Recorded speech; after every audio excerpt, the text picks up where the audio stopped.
There we go. Alrighty.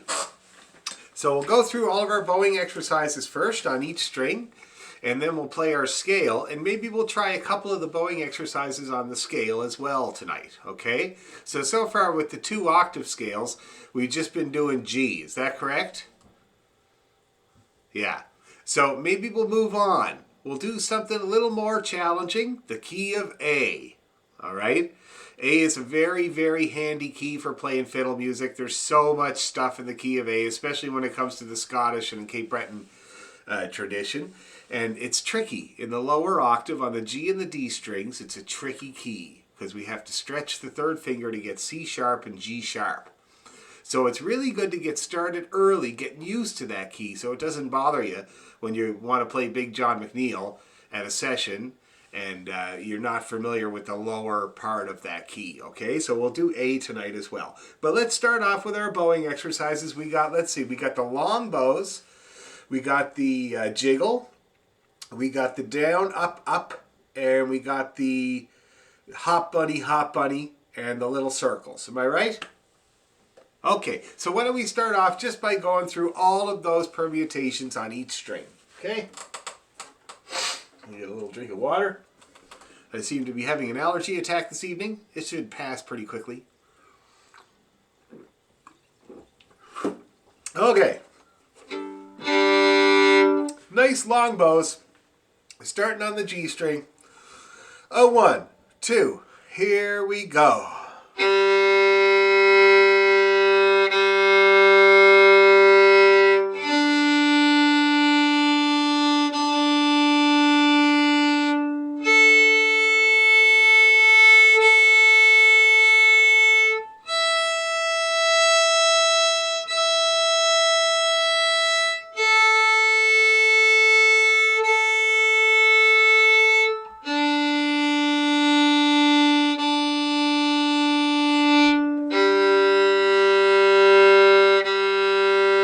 Jiggle.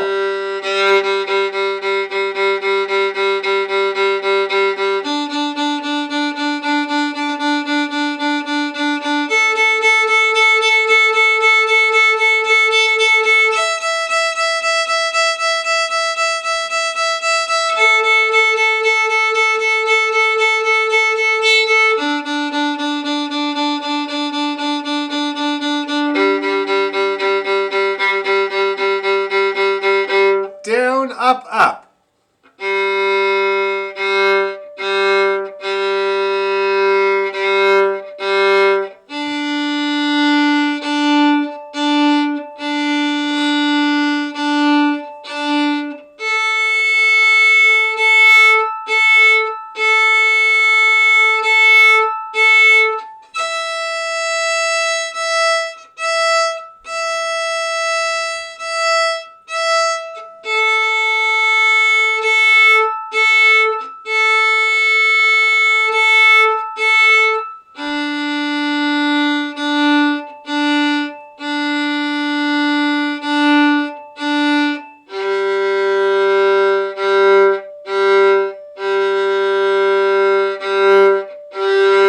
Okay, now we'll do a bit of hop bunny.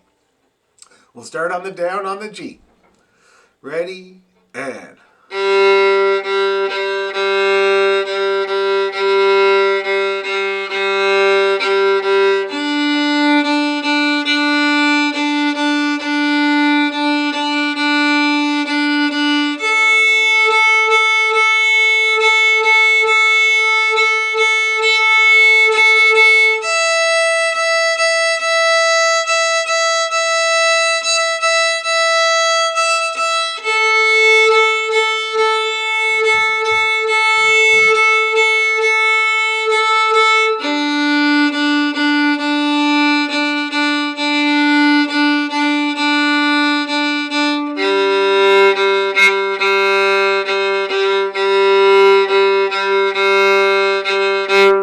Okay, now we'll do some little circles, all right? So let's try with the, oh, Shona.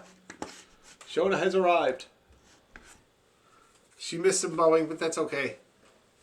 she can catch up. So we'll do the what the kids up in Wikwemicong do. They do the chicken, what they call the chicken. So we're gonna go back and forth. Now so far, I don't know if we've done back and forth with the little circles in front of your nose, or have we only done the down bows, or have we tried the up bows as well?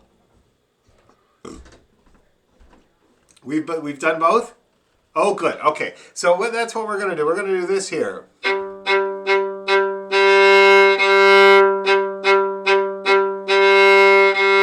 And then move on to the next string. Okay, so let's give that a try.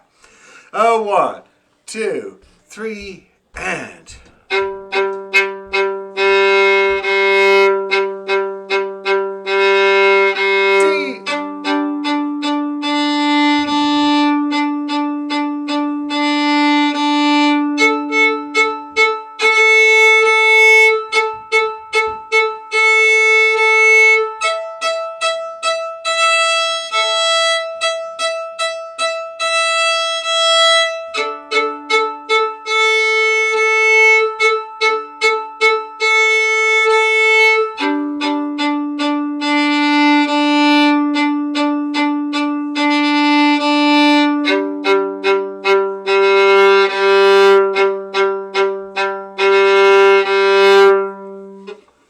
Okay, now that's looking pretty good.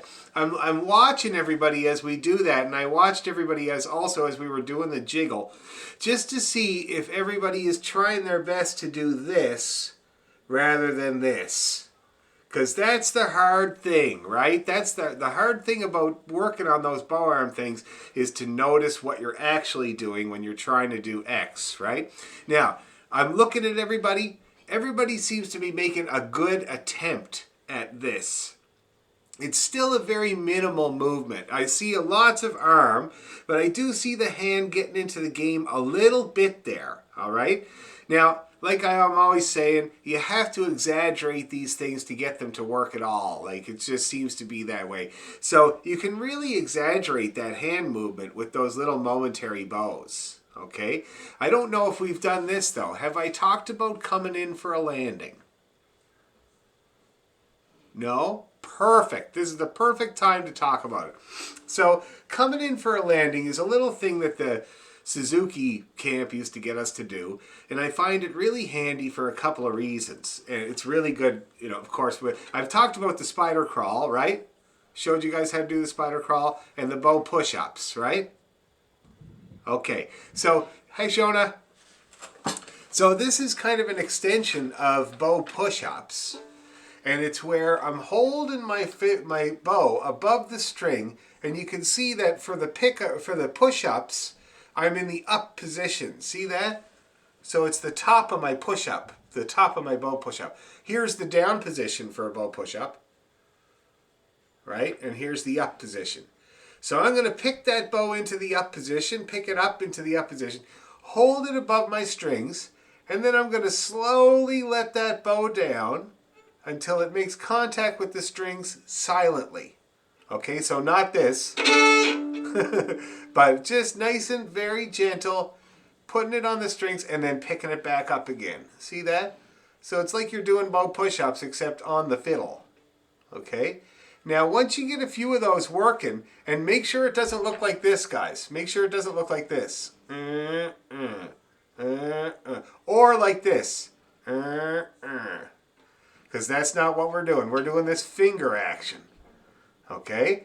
So up and down, up off the strings, and down for a landing a few times. And when it's fairly under control, the next time you put it down under the strings, you're going to keep that down bow, or that down movement going to make a little note, just with your fingers. Okay, let's try that. So above the strings, down onto the strings, keep going, make a little note. Just with your fingers. Okay, I'm going to do it again. Down she goes, make contact, continue it to make a little note. Now I'm going to make a little up bow note. See that? And I'm going to pick the bow up. I'm going to put it down, down bow, up bow, pick her back up again.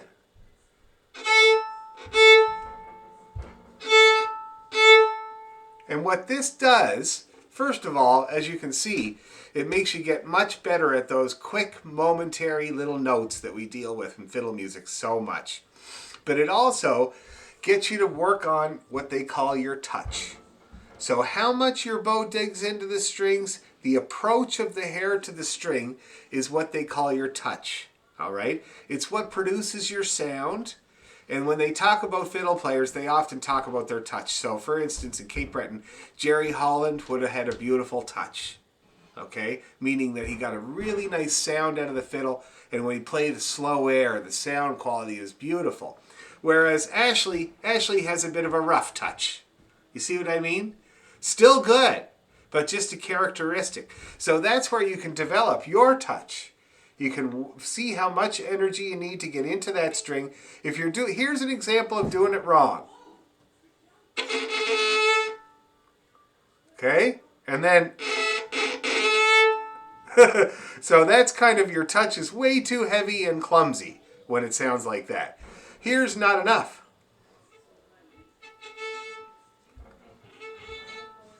See that?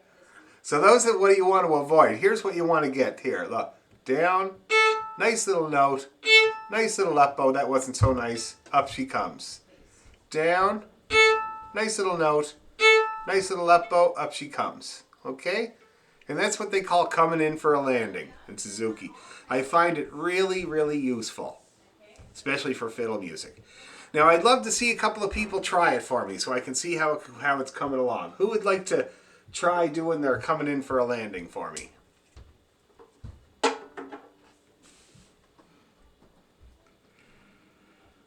Anyone? Anyone? Joanne, you look ready. You look already ready to do it. Why don't you give it a try? Can you hear me? Yep. So you want me to do on all the strings? No, just any one. Just any string.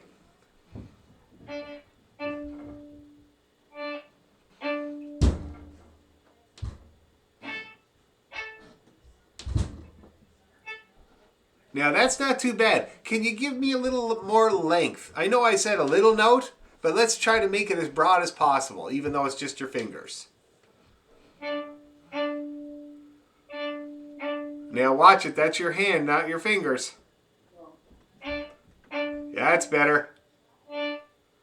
Yep. Okay, now that's pretty good. When you're practicing it, your hand wants to do it. Did everybody see that about Joanne's hand? How it really wanted to do that movement for you, you know? And it's because it knows that it can just do it. But we're trying to train the fingers. So by the end, you were using a bit of finger, but mostly hand. So you want to exaggerate that finger. Okay, very good though. Good attempts. Oh, and the other thing is, it's okay to when you come in for a landing, it's okay to take a second there when the bow is on the string to get ready to try that little down bow. Ah, that was good. You hear that? Yeah, much better, okay? So yeah, you can take a little second, figure out how the bow feels, and then try to make that nice little note. Who else going to give it to us? How about you, Lena? You look ready. You're already doing it. All right. All right. Can you hear me? Because I have a different speaker on today. You sound great. Okay.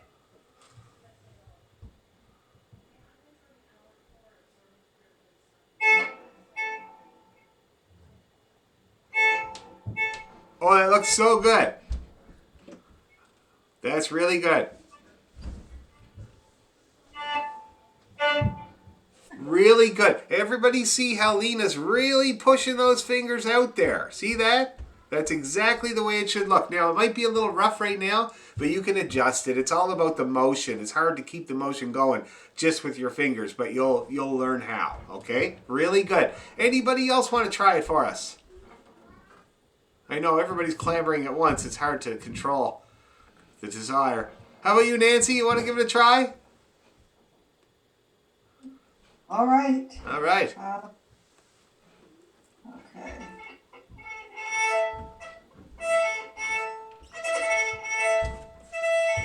Okay, hold on.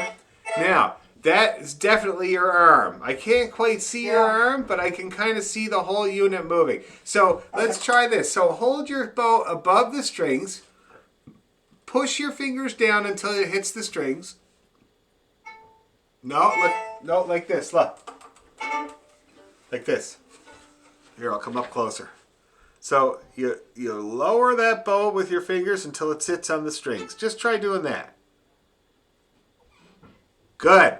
Now, once you got it down there on the string, push them fingers, scoot them out and down to get a little note. Yep. Yes, that's the idea. Okay, now that's good. See, again, we're getting kind of a spectrum of tendencies here. So when Joanne tried it, she was using kind of a good bit of finger, but a bit more of the hand. When Lena tried it, the fingers were really doing it all the way. When Nancy's doing it, the fingers are they're just barely moving. They are moving, but a tiny bit. So that's kind of the spectrum of what you can expect when you're trying to work on this finger bowing type of technique, okay? So Nancy is going to have to exaggerate it quite a lot, whereas Lena's going to have to try to keep it under control, like just so that it doesn't dig in too much. See what I mean? And so that's the kind of spectrum of what to expect when you're trying to do this, okay? Does that make sense? Anybody have any questions about coming in for a landing? No? That's great. Okay, so I'd love for you to practice that this week. It's going to be really handy when you're doing your chicken bowing. Actually, let's try that again. We'll do the whole chicken bowing thing across the strings and back with this new technique of coming in for a landing that you learned, and see if it makes it better, okay? So on the G, a 1, 2, here we go.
All right, now that looked better. I was looking at everybody's hands, and it was a little bit more mindfulness towards that whole kind of idea, okay? So keep thinking about that, guys. It's a hard technique to get in there, but once you do get it in, it's going to serve you very well.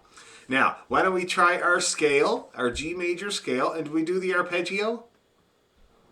Excellent. We'll try the arpeggio as well, okay? G major scale. I'm just going to check my tuning quick because it's the change of season. And anytime there's a change of season, it means that you can't trust it when you take it out of the box. You got to check it every time.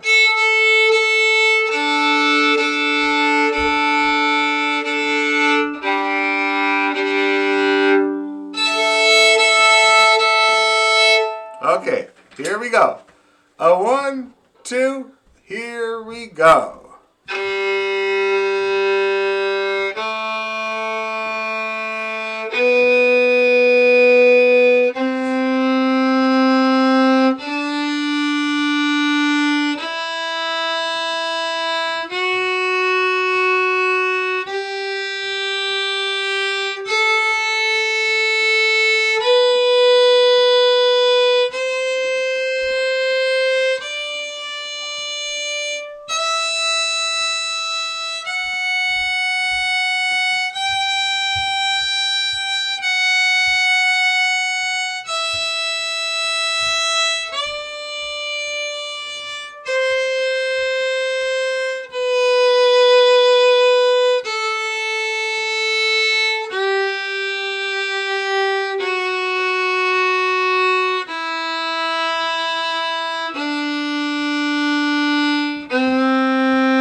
Now, Nancy, do you have a couple of setbacks? I did. I think that I have to be careful. How I position myself, and if I don't get it just right, then I'm doomed. And then and then yeah. I think slow too. It sometimes is harder for me than faster. I don't mean it sounds better faster. I mean it is more difficult for me to hold it. Yes. Slower. Yes. Yeah, you make really good points. So first of all, with the starting point, there's a couple of people here that I've worked with where I've talked about how important that starting point or that reference point is. All right? And you're right. If your first finger comes down and you have to lean really far forward to get it in tune, that means you're going to have to fight for the rest of that scale, right? Or whatever tune or key that you're in. So absolutely. Now, I don't know if I talked about this last time, but let's talk about centering your A. Did I talk about that before? I did? Okay. So, yeah, so just a quick review of that is where you play your G string and then you bring your first finger down and don't tune it, just see where it naturally sits. So, now for me, I'm pretty well in tune. The needle is kind of leaning a little towards the flat side, but I am in tune. So how about you guys? Take a look and see where your finger normally wants to come down, okay? And let's try it again and reposition your hand. If you weren't in tune, reposition your hand in a way that you think that the first finger is going to come down in tune this time. Okay, ready? Everybody open and then one. Ready? Go. Now I did better that time. I was pretty well bang on that time. How about you guys? Is it better? Yeah. Now, does it feel more comfortable? Does it feel like you're leaning far forward to get it in tune or leaning far backwards to get it in tune? Or does it feel comfortable? All right, let's do it again, and I want you to pay attention to that big time. Okay, open and then G, then one. Ready, and G, then one. Okay, now let's see. How's everybody's one? Is there anybody where that came out of tune? You, Sharon? Okay. Why don't you try it for me? Unmute your microphone there, and I want to hear a couple of attempts.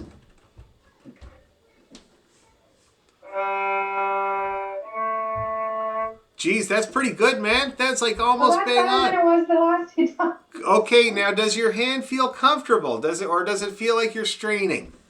That one was better, but I feel that I've moved my thumb up a bit. I'm trying to get a consistent position where my hand is, and I find that it may be too, I don't know what you call high up, closer to the neck, up the neck. And I do that, but I think that's too far for my fingers. I think I need to be a little further, but then I'm kind of in nowhere, man. I don't know where I am because I have nothing. So I think I just have to figure out. Okay, I'll give you 2 tips about that. So you make a very good point about your thumb. They used to say, I don't know if I showed you guys this, I probably did, but they used to say that your nut is there and your thumb is next to it. Okay, yeah, that's how I try. Yeah. Yeah, but I've taught hundreds and hundreds of people over the years, and everybody's hand is different. It doesn't always work out that way, The more important thing to do is to use that as a starting point and then find that place where your one wants to come down on its own. Now, you mentioned that you get too far away from the nut and you're in no man's land with no reference points, right? Yes. And you're right, but there is one reference point there. It's the width of the neck, okay? So when you're back here, you can feel that it's a certain width. When you're up a little tiny bit, you feel how that increases a tiny bit? Mm-hmm. Yeah, so what you can do there is, when you first put your hand on the fiddle, you put it back where it's supposed to go, you know that's the end. And then you slide it up till you feel that familiar width, and you're good to go. The width of the neck is how I go to third position. I know this certain spot on the neck where it's the right width, and I know my hand is in the right place. That's my reference for third position. So it can be very useful. Do you understand? Yeah, I just have to learn to figure out. I don't feel much of a difference right now. It's I a guess I small, just have tiny, to, tiny, yeah, small I difference. guess Now, the other thing that you can do, though, for training wheels, because, you know, training wheels can be really helpful, is to put a little sticker on your fiddle. That's a good idea. Yeah. I think I might do that. Yeah, and I got some. If you were here with me, you could use one of my kids' puffy stickers. And they seem to work really well. I've had a few students use the little puffy, you know, dot or whatever, and you can feel it against your thumb. And as long as your thumb is touching it, you're kind of good to go. Another student I had used that dot of Velcro. Very handy as well, because you feel that fuzzy feeling. And then in the Suzuki, they take it to the extreme, eh? And they put a corn plaster on there. And they get the kids to fit the corner of their thumb there into the hole of the corn plaster to keep it there. I don't think you need to go that far. Some people might feel they need to go that far. Definitely is an option, but something like that to get you used to where your hand goes in the meantime would be helpful. All right. All right? So let's try a few more, guys, and then I'm going to pick on somebody else. All right? So open and then 1 on the G string, and we're going to see where it wants to land and why. And Sharon, you know you're going to go up the neck a tiny bit there. Okay? Ready? G. 1. Now that attempt for me was a little flat. I had to lean into it a little bit, okay? Now how about somebody else? Who notices that their attempt there was really out of tune on their first attempt? Anyone? Flat? Flatsville. Okay, so a couple things about that. You can always, the thing is about playing flat though, is that you can always press harder. All right? And as long as you're not at the bottom of your finger pressure, then you can press. If you're at the bottom and squishing your finger against the fingerboard, that's probably having to push too much. You might want to move your finger. But flatness can be solved by a bit more pressure right away. How does that feel, Shona? Does that help? A little bit more pressure? Yeah? My tuner is maybe also busy. What, your tuner's lying to you? They may not be helping me. What kind of tuner are you using? The tunable one. Okay, well, what does it think? Well, said it was flat the first time, but then it gave me some super random thing. Give it another try. Give it another try. Really? Now, tiny bit flat. If you had pressed a little harder, you would have been bang on. See if that's true. Try it again.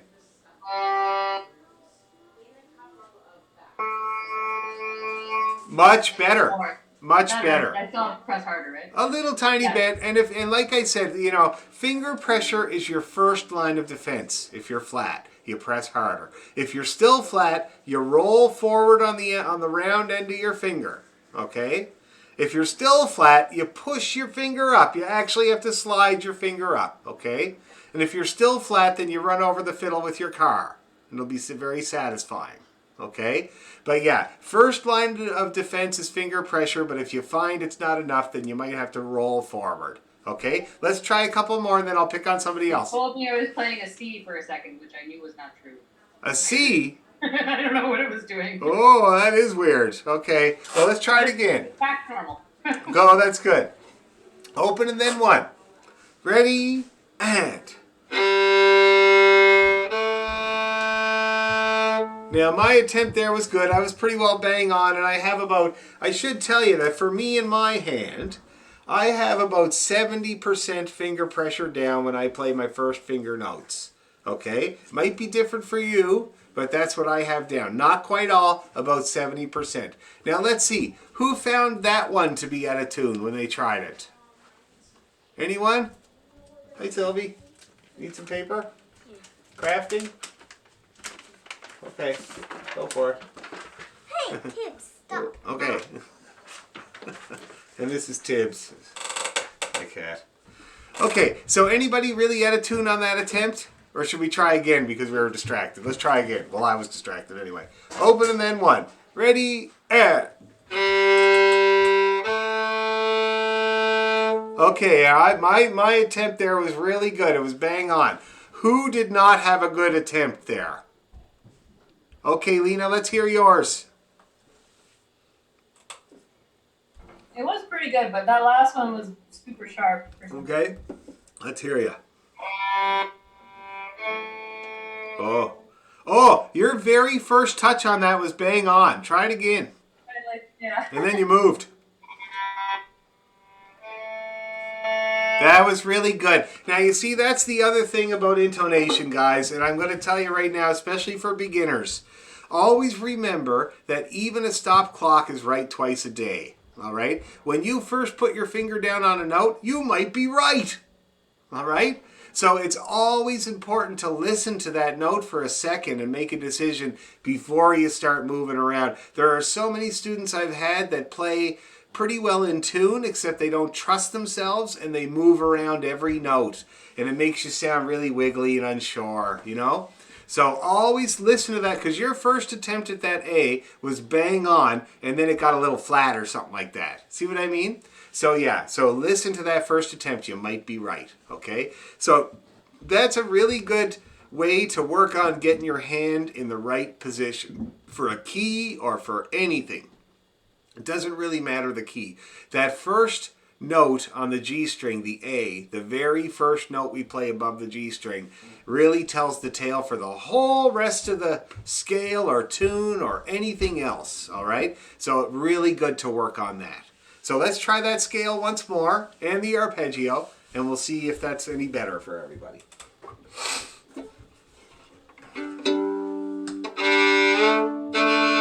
Okay, here we go. Already.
Okay, arpeggio, here we go.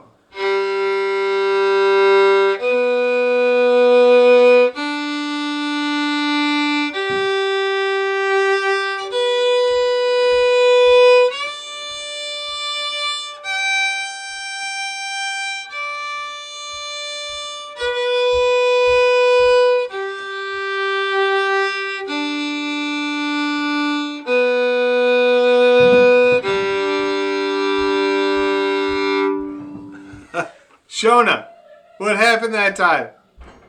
I just forgot what it was. Oh, you forgot what it was. But it's fine. That's a common problem. Let's try it again. I always like to do the arpeggio twice just for the strengthening. So let's try that again, okay? Ready? Arpeggio.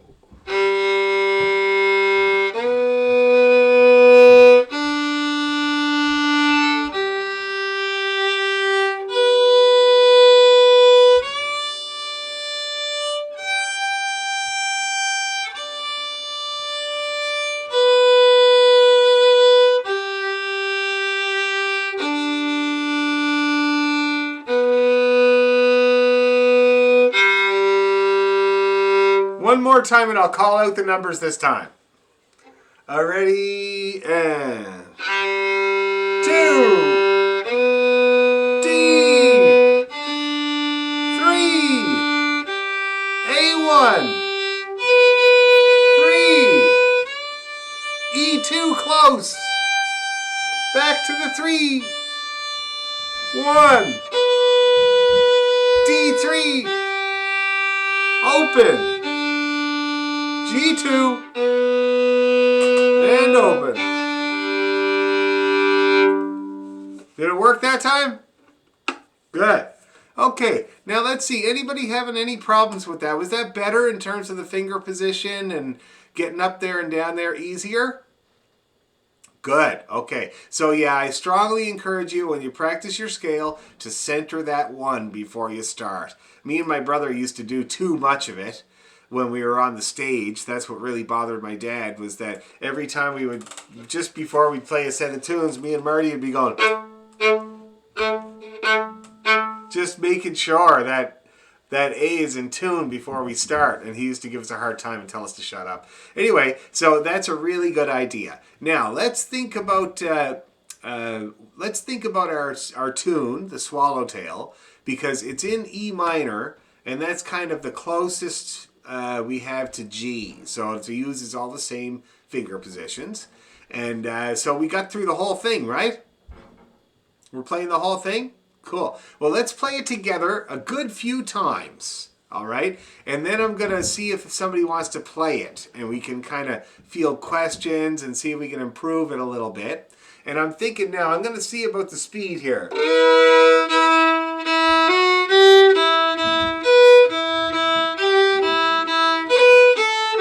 You think that'll work out, that speed? Yeah? Let's see what happens. What's the worst that can happen, right? Okay, Swallowtail from the top, nice and easy. Ready, and...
One more time.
Okay, well, I like the look of everybody's bows going the whole time. That's really good. So how did we do? Everybody able to get through that? Yeah? Yeah, sort of. Does anybody have any bits or pieces that still stop them? Yeah, the last part going up, that the pattern doing that. Why don't you play it for me? So I don't really know it. It's Okay.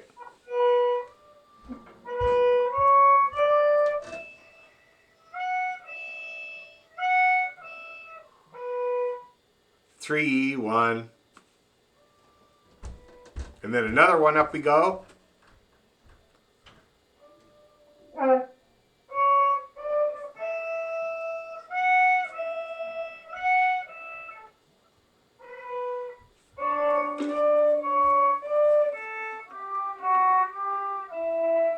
Okay, so you're only missing one note there, Sharon. So when you go up, 3, 1.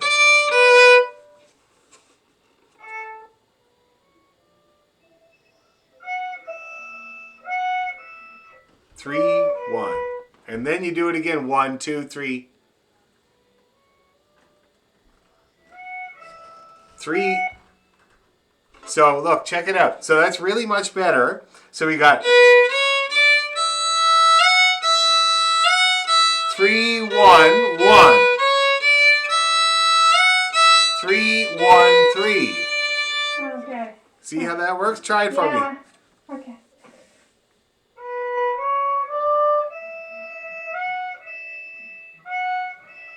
3, 1. 1, 2, 3. Yeah. 3, 1, 3.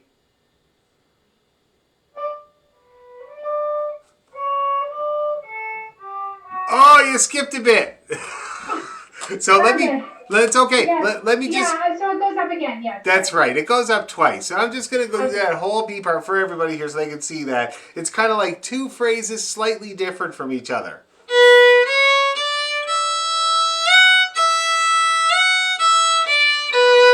Okay, and then.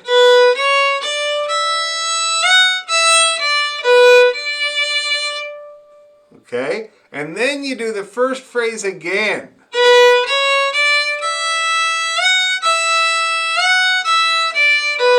And then your ending that you have so well there.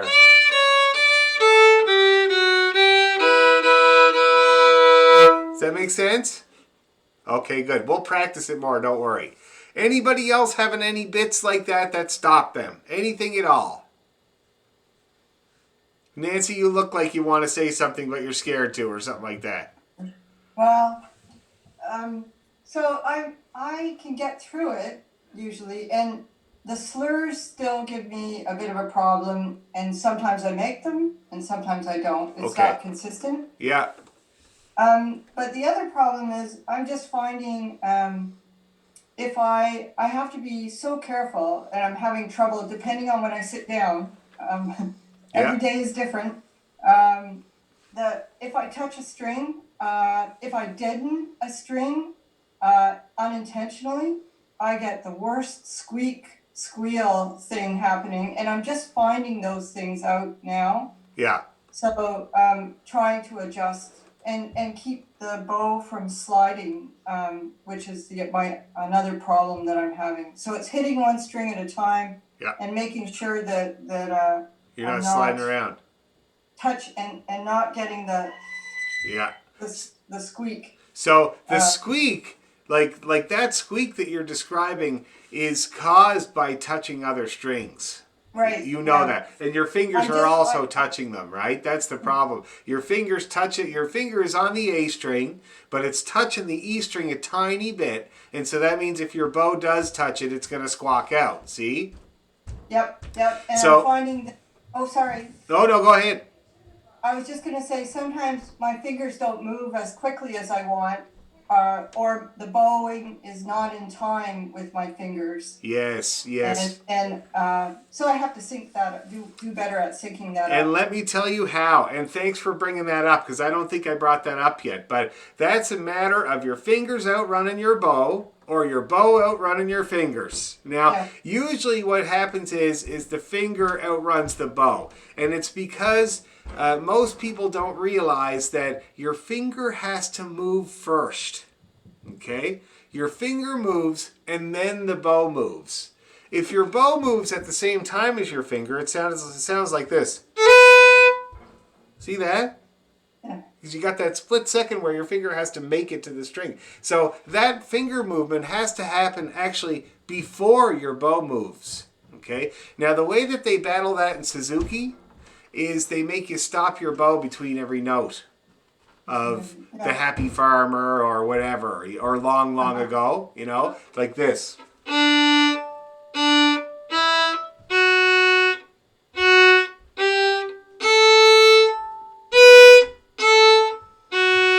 See that? And it's like, when you look at book 1 of Suzuki, it's about 2/3 of the book where they make you stop your bow. They call it détaché bowing. Okay? And it's where they make you stop your bow at the end of every note, and it forces your hand to move first. It does wonders, actually. Okay. Yeah. I will give that a try. You might give it a try. Even if it was at the scale, it would be great to do it with the scale. Just a little bit of mindfulness towards that choreography seems to make the big difference for people with that. Now, your other problem, touching other strings, which is causing your squeaking, and the sliding around is all because of the wandering elbow. Okay. Okay, so into that door, you're too busy knocking out people in line in the bank that you don't like very much behind you, and you have to get that right arm kind of under control. So in the doorway for you. Yes, back to the doorway. Back to the doorway. So station yourself in the doorway. Everything you do this week, do it in the doorway. See if we can get somewhere with that elbow. Okay. Everything else should fix itself. Okay. Thank you. No problem. Anybody else having any stuff that stops them like that? And could we try faster? We could? Let's try faster. Just the tiniest bit faster. Here we go.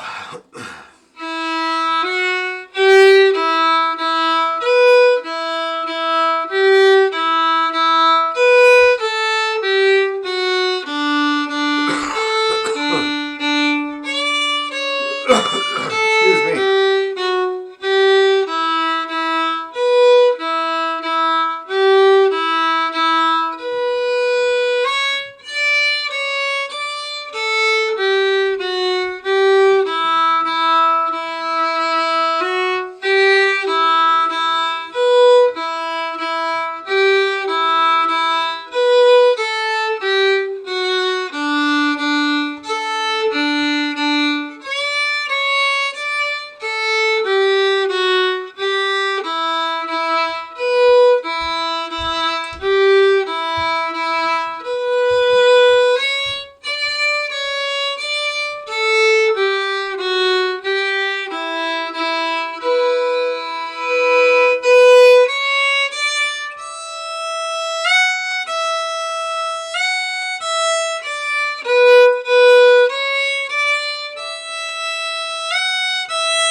All right, now how'd that go?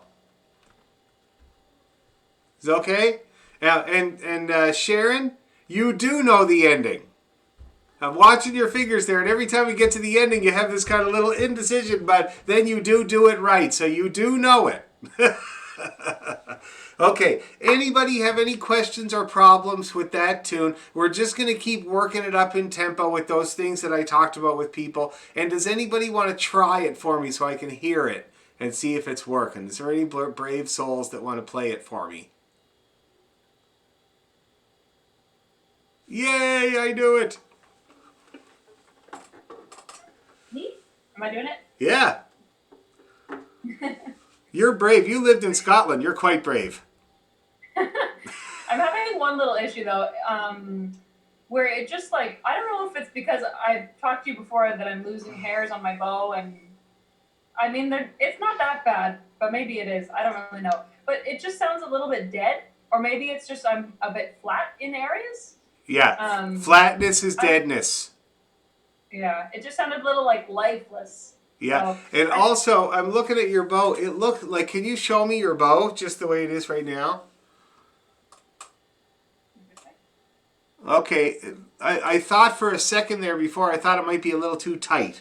And a bow that's too tight can really impact the sound quality, because I don't know if you've ever seen, probably not, I'm the only person that does this, but if you look at pictures of a bow on the strings under a microscope, these are things I do, you'll see that it doesn't look like this, like with the hair on the strings. It looks like that. See that?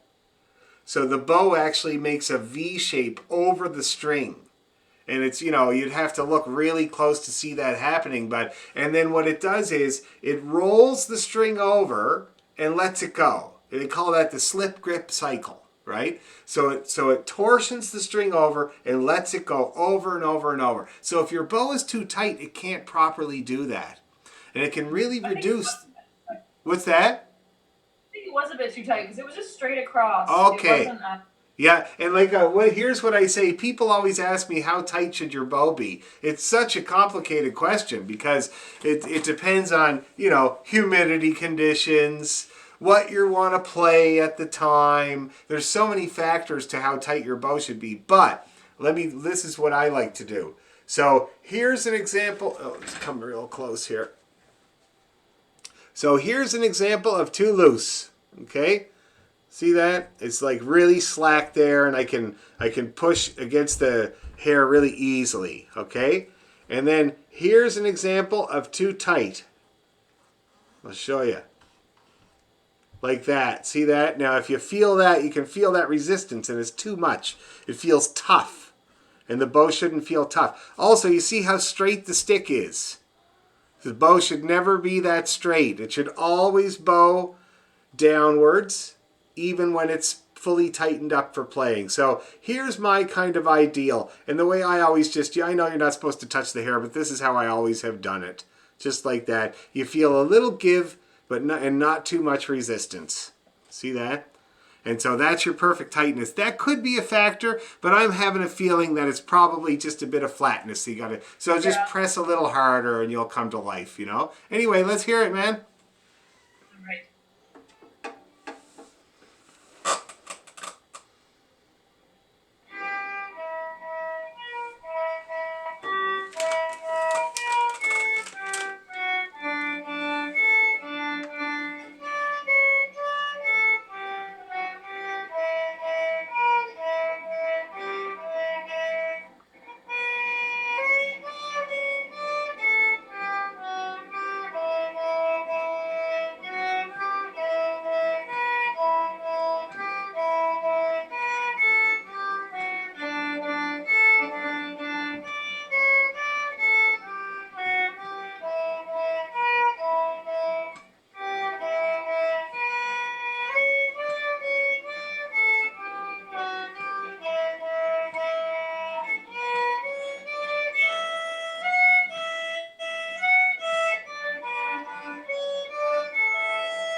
All right, Lena.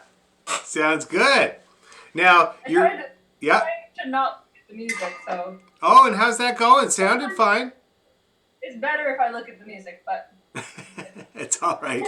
So what now? So in terms of that lifelessness you were talking about, the dead sound you were talking about, most of your first finger notes were flat. Yeah, the D string, right? Yeah. On the D and on the A string. Oh, first finger notes. Okay. Now your third finger notes were quite reliable. Okay, so either press a little harder on that first finger note, you know, or maybe move it up a little, and probably just the finger pressure is going to put it in tune.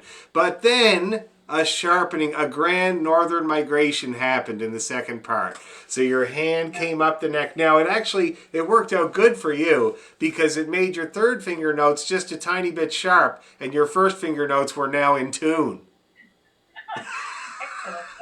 So you see, I think it's like the space between my first and second finger is key. It is, and that's what I'm always banging on about. This is first position, and it's this gap here that everybody either shortchanges or makes too big.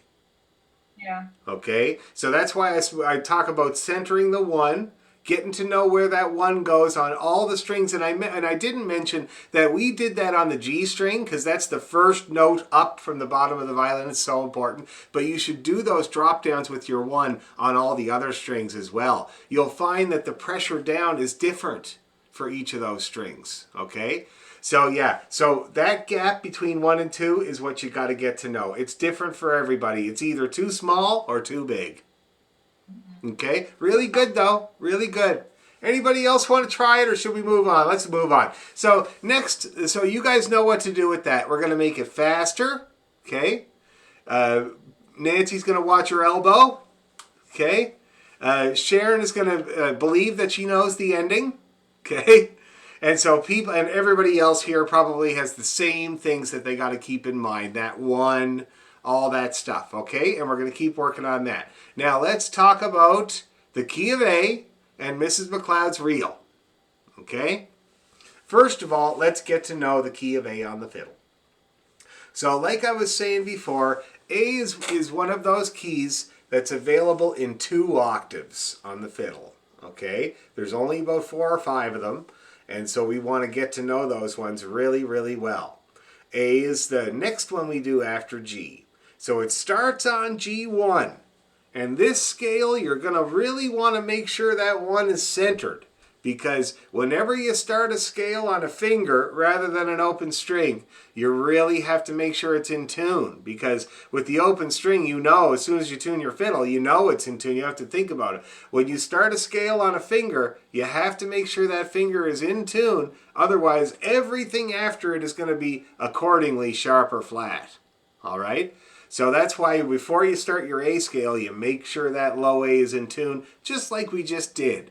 Not only in tune, but comfortably in tune. Finger coming down comfortably, okay? So once you get that happening and you get your low A sorted, then the finger position for A is going to be like this. Full spaces between your fingers on the G string. See that? So we got an A, got a B natural, and a C sharp, okay? So you got to stretch past your tape mark and put your finger down past your tape mark. Usually it's just past. With some fiddles it's a little further. Okay. On the D string, exactly the same position. Regular 1, regular 2, and a stretched 3 to get G sharp. Because that's what's in the key of A is G sharp. Past your tape mark there. On the A string, regular old first position. And on the E string, regular old first position. And the top of the scale is going to be E3, which is E, F, G, A. Okay? So we're going from the low A to the A string to the high A. The 3 A's on your fiddle. Okay? And it's going to be, again, I'll do this finger pattern again. Full spaces between all of your fingers on the G string. Full spaces between all of your fingers on the D. And on the A string, regular first position. And on the E string, regular first position. Shall we give it a try? And I'm recording, so that's the nice thing about this Zoom. You guys can always just go back and play the scales along with me. And I promise I'm in tune. Okay, so you get that A in tune, everybody. I'm going to play it for about 20 minutes while you guys tune it.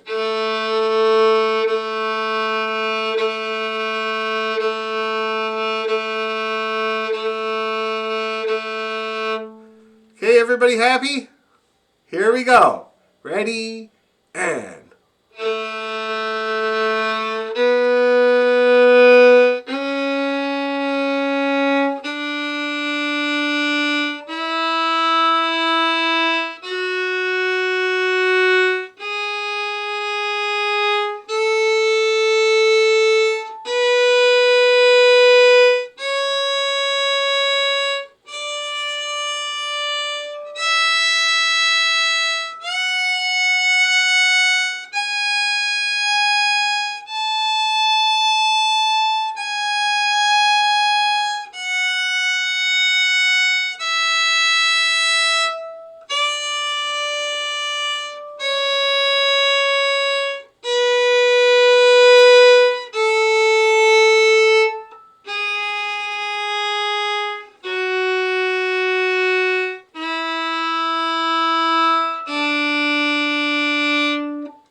Okay, now let's do it again right away, guys. Okay, unless there's any questions, let's just do it again right away. Ready, A.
All right, now how did all that go? All right?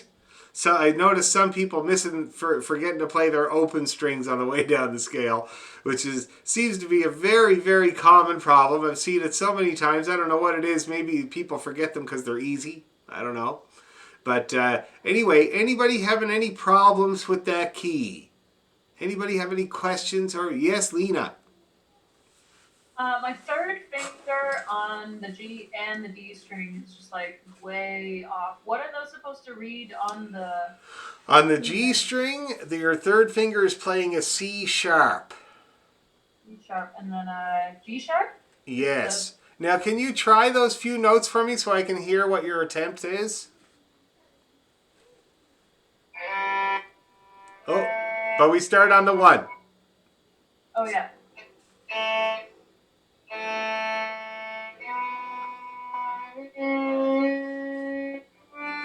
Okay, that was good. Your first attempt at the C sharp there was flat.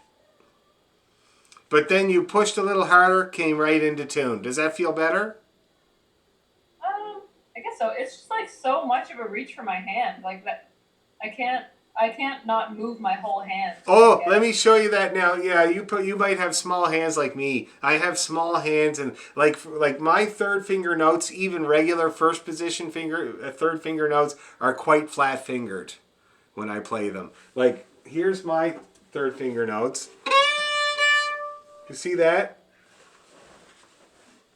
So that's quite flat fingered compared to what it's supposed to look like, which is more like this.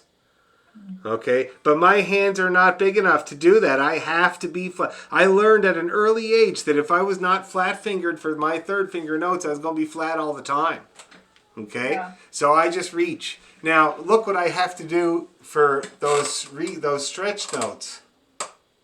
Yeah, that's what mine looks like too. So that's what you do. You pivot against that 2, and it means that you roll forward on your 2 and you reach that G sharp or C sharp. But then you got to be careful because when you come back to play the 2, you got to roll back home. See that? Yeah. But then you're good to go. So you don't want to move your hand. You want to avoid moving your hand as much as possible. But pivoting against one finger is okay because then it's easy to come home. See that? And I find I have to do that a lot. My first finger comes off the fiddle quite a lot. So you could be similar. See what I mean? Yep. Okay. Anybody else having any problems with the key? How are you doing there, Bill? You getting that key okay? You got to unmute.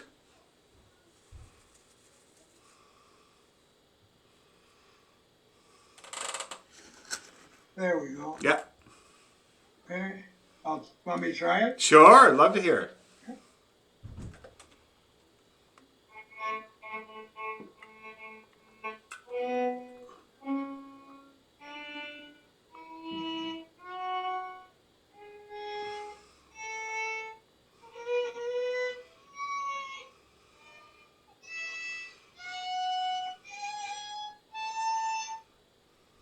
Really good, Bill. The lower octave there was almost completely bang on. Okay? Now, but I want you to know that because of that, I'm going to tell you to move your bow even more.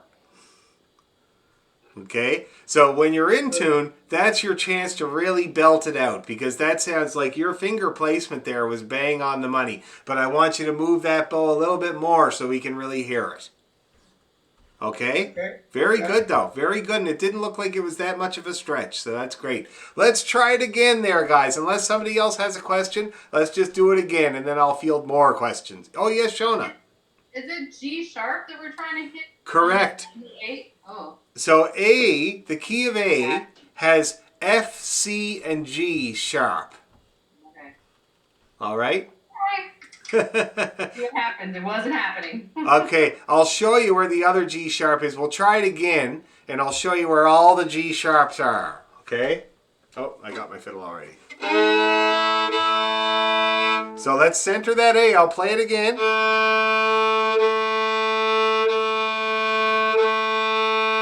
Okay, here we go. A major. Ready? And...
All right. Anybody having any problems that time? Is it a little better? I Yeah? have 2 notes I cannot hit. What's that? There's 2 that are bugging me. Show me. The extended one on my E string. Yeah. Button, I don't know. That's sharp. You're actually too high. Too high. Is it F sharp I'm aiming for? G sharp. That's really good. Really?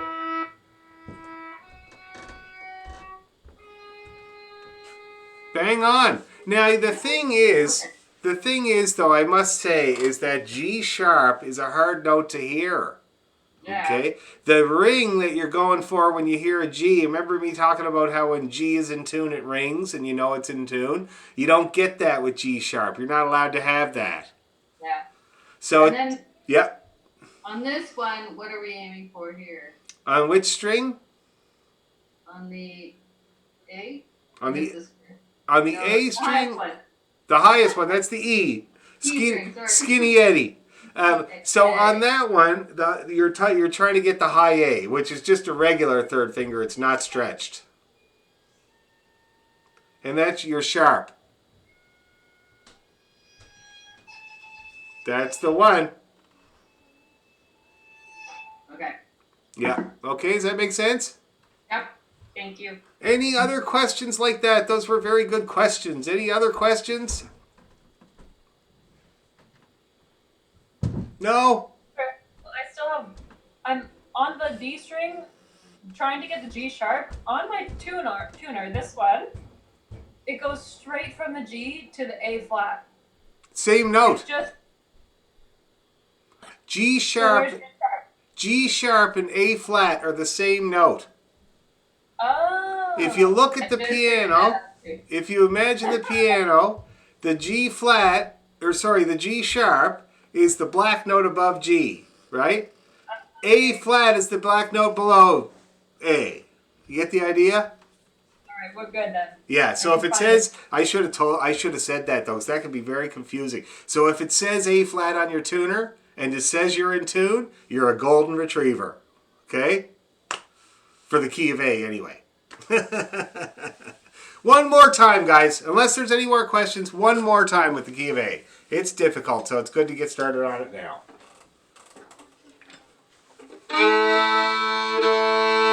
Here we go. Ready, and...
That looked like it went a little better for most people. Would I be right?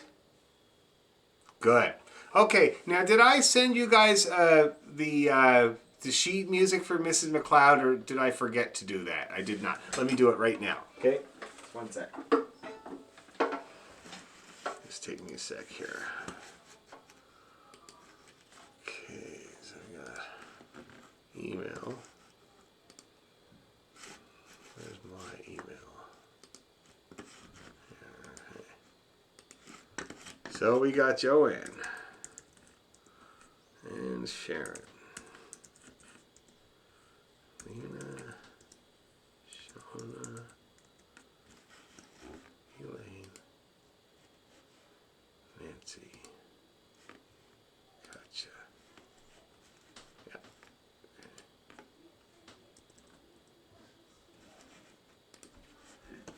Okay.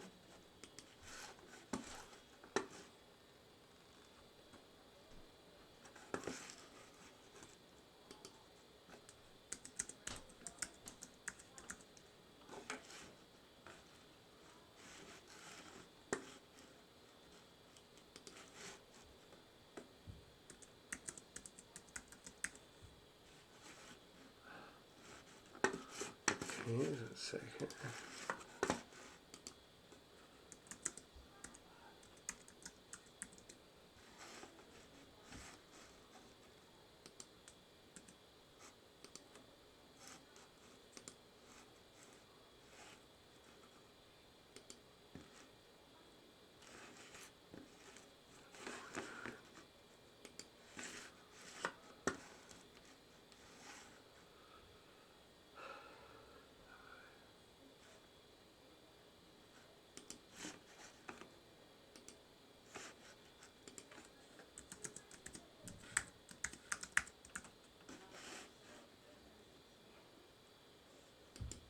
Okay, guys, I just sent that off.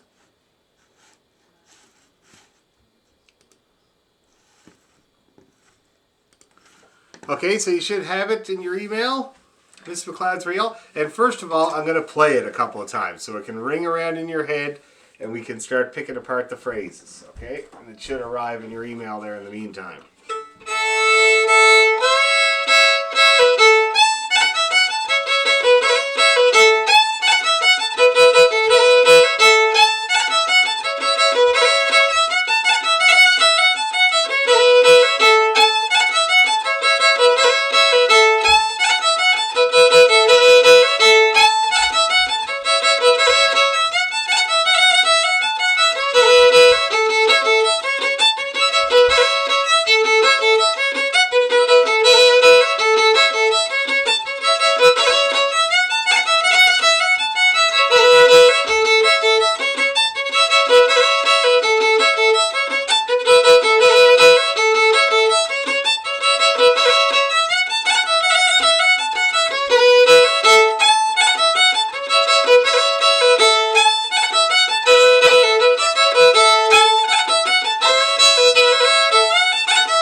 Okay, that's her.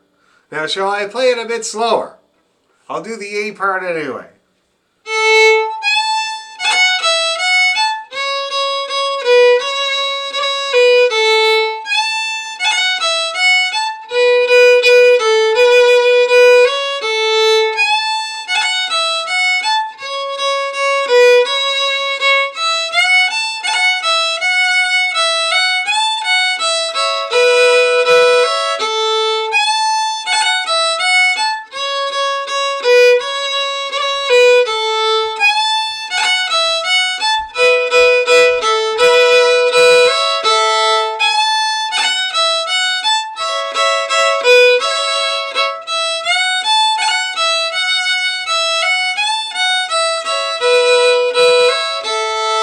That's the first part, the A part. Can you hear the repeated phrase in there? That main phrase there. A, F, E, F, A. You hear that like I don't know how many times there in the first part. And so we're going to get that first. Okay? And so that's where we go from A to A. And then we play 1, open 1, 3, or F, E, F, A. Okay? So it's A to A. And then 1, open 1, 3. Or F, E, F, A. All on the E string there. Okay? I'll do it again. A to A, so that's open A to E3. Okay, on the E string. On the E string. Yeah. And then 1, open 1, 3. Let's do that again, okay? Open A to E3. And then 1, open 1, 3. All right, let's do that one more time, guys. Very important phrase of the tune. Ready, and A, F, E, F, A. Okay, good. And then the next bit, we go down to A2, and we play 3 of them. And then a B, and then a long A2, and then we scale back down. Okay? So let's try all those C's. My God, there's like 20 C's in there. So C, C, C, B, C, C, B, A, or 2, 2, 2, 1, 2, 2, 1, A. Okay, let's try that. Get your A2 down. There's going to be 3 of them. Ready, and 1, 2, 2, 1, and then we do the first phrase again. Okay, let's try that again. A2, 3 of them. Ready, and 2, 2, 2, 1, 2, 2, 1, and then we do the first phrase again. And then, so just to point out, the fourth time you play this, that's a long note. That's a quarter note there. Okay, let's do that again from the A2. 2, 2, 2, 1, 2, 2, 1, A. Ready, and 2, 2, 2, 1, 2, 2, 1, A. Okay, now let's see if we can put all that together. All right, let me play it for you first. We got A, E3, 1, open, 1, 3, 2, 2, 2, 1, 2, 2, 1, and then we do it all again. Okay, let's see how far we get there, guys. Dead slow. A and then E3. Ready, and E3. 1, open, 1, 3, A2, 2, 2, 1, 2, long one, another 2, 1, A, E3, 1, open, 1, 3, and then we got the next bit that starts on a 1, okay, or a B. So do you see how those fit together now? Let's do it again just like that, except a lot better, okay? A to E3, dead slow. Ready, and A, E3, 1, open, 1, 3, A2, 2, 2, 1, long 2, short 2, 1, A, E3, 1, open, 1, 3, A1. Okay, now that next phrase, I don't know if you noticed, but it's like exactly the same as the C phrase, except with B's instead. See that? Okay, so it's the same type of pattern, except using the B instead of the C. So let's play that. 3 B's, 3 A1s, and then an open, and then a long one. Okay, ready, and 1, 1, 1, open, long 1, short 1, 2, and then we do the first phrase again. Let's do it again, guys. A1, 3 of them. Ready, and 1, 1, 1, open, 1, another 1, 2, A. Last time we'll try that. A1, ready, and 1, 1, open, 1, another 1, 2, A. Okay, so now, technically and theoretically and by rights, we should be able to get all the way through to the ending. All right, and we'll have to learn the ending. But why don't we start at the top, and we'll see how far we get before it's a steaming pile of wreckage, and we'll see if there's questions at that point, and then we can get the ending. Okay, so A to A. Open A to E3. Nice and slow. Ready, and A, E3, 1, open, 1, 3, A2, 2, 2, 1, 2, long, short 2, 1, A, E3, 1, open, 3, 1, 3, A1, 1, 1, open, 1, 1, 2,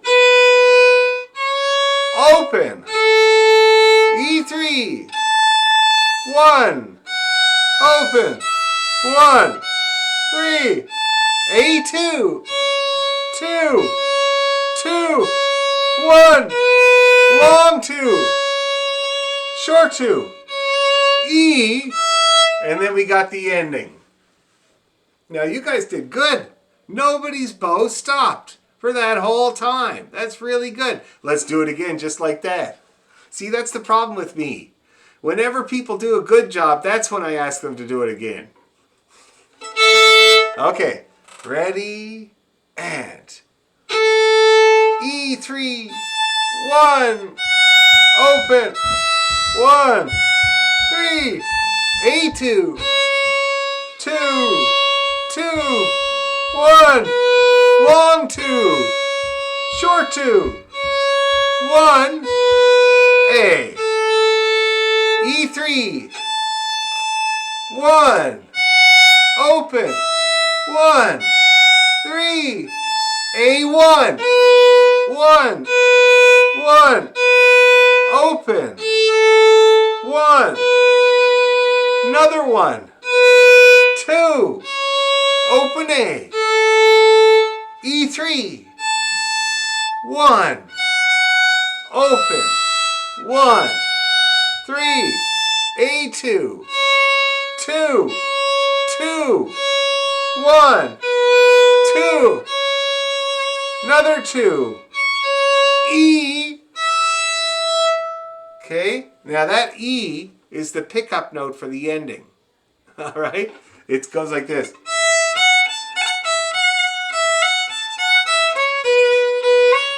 See that? So that's where that E is. Okay, now let's see if we can get that. Is everybody doing good so far? Does anybody have any difficulty or questions before we get the ending?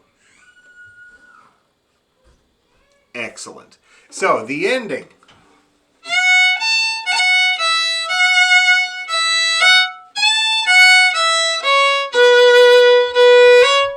Okay, that's the ending. So that first lick of the ending there is E1. That's an F sharp. So we're going F, E, F, 3, F. So that's F, E, F, A, F. And that last F is going to be a long one. So let's try those notes there. F, E, F, A, F. On the 1. Ready, go. 1, open, 1, 3, long 1, open and then 1. Let's try that again. Okay, ready, and 1, open, 1, 3, 1, long, open, 1. Good, that looked like it went better. One last time with that, I swear. Ready, and 1, open, 1, 3, 1, long, open and then 1. Okay, Joanne, you look like you have a question. It might be that the music I have is different. Oh, shoot. I think that it's isn't it a B? The second note. The second note. No, that's Wait.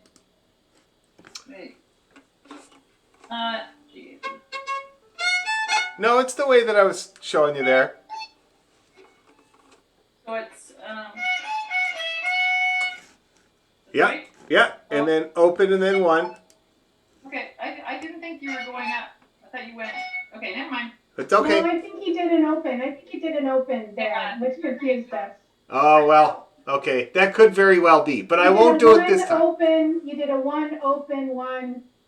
open instead of a 1-3. Okay, it's supposed to be the 3. Sorry about that. I play a lot of versions of this too, this is like the beginner version. But anyway, so yeah, it's supposed to be a 3. It is the way it's written there in your music, okay? Let's try that again. 1, 3, 1, open 1. Thank you, Sharon.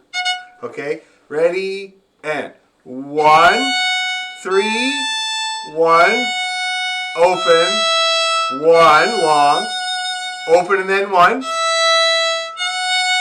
And then we got the 3, 1, E, A2, long 1, and then a 1, 2. And that 1, 2 is a pickup. That's a pickup for when you start the part again or go into the next part, okay? So let's see if we can get that ending. I'll play that whole ending now.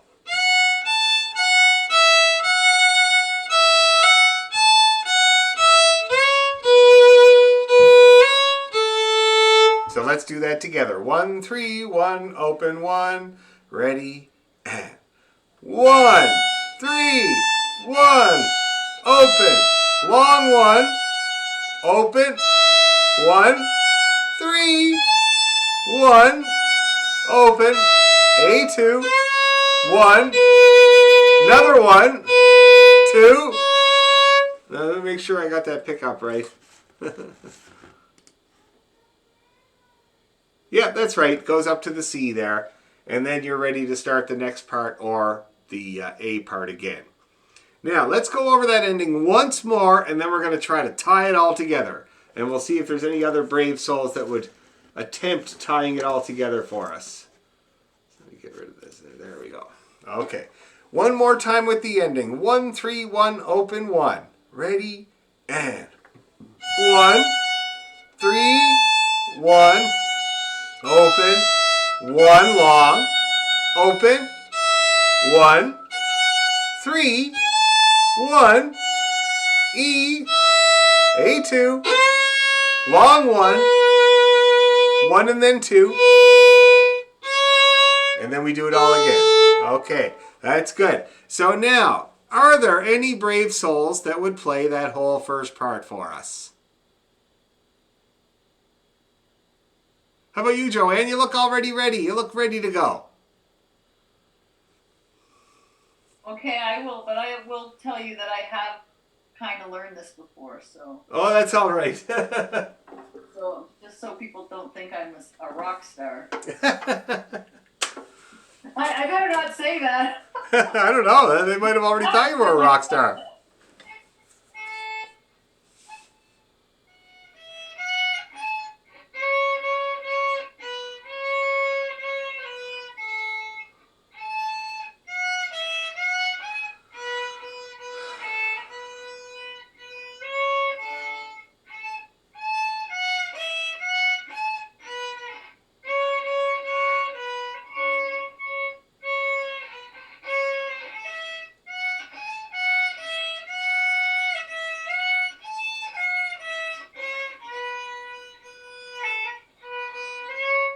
Yeah, that's it. Now, you played all the notes there. You didn't really have any problems, except that your bow barely wanted to do it. Your bow was like a horse that has had enough and does not want to jump in over any more damn things.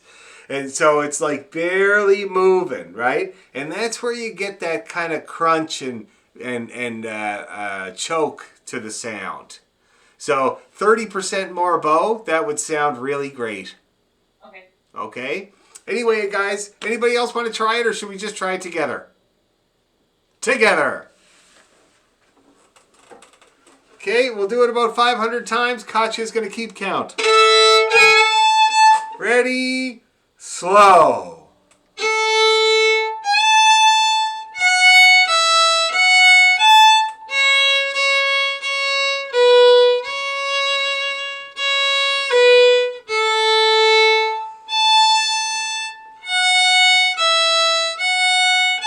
One.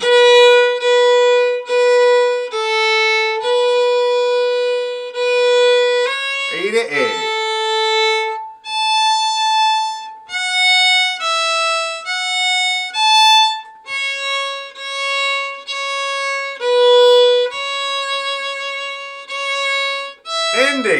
1, 3, 1, open, 1, open, 1, 3, 1, E, A2, 1, 1, 2, A, 1, A2,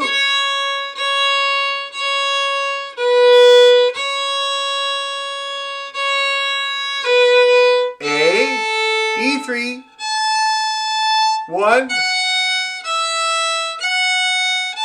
A1,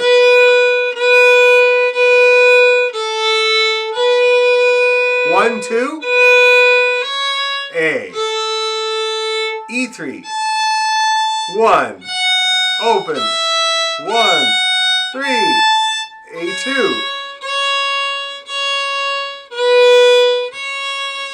2, E, 1, open, 1, 3, 1, open, 1, 3, 1, E, A2, 1, 1, 2, A. Okay, so that was a couple of times. Now, anybody having any problems where they don't understand what the hell's going on? No? Should we go slower?